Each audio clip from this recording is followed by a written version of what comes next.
நல்ல சாப்பாடு இல்லை.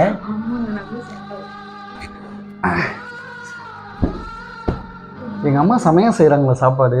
ரொம்ப நாள் கழிச்சு நல்லா நிம்மதியாக சாப்பிட்ட மாதிரி இருக்கு. ஆமாங்க, செம்ம டேஸ்டா இருந்துச்சு. நான் கூட அடுத்த தடவை பூச்சப்படாம வாங்கி சாப்பிட்டேன் தெரியுமா. நல்லா செய்வாங்க. செம்ம டேஸ்டா இருந்துச்சு. வேணா போடு. அதுதான் போட்டா வந்தேன்.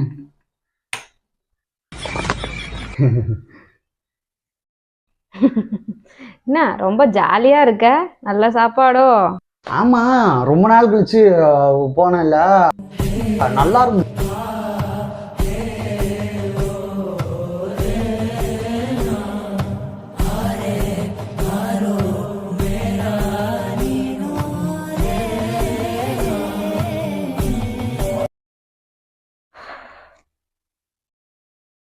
有人。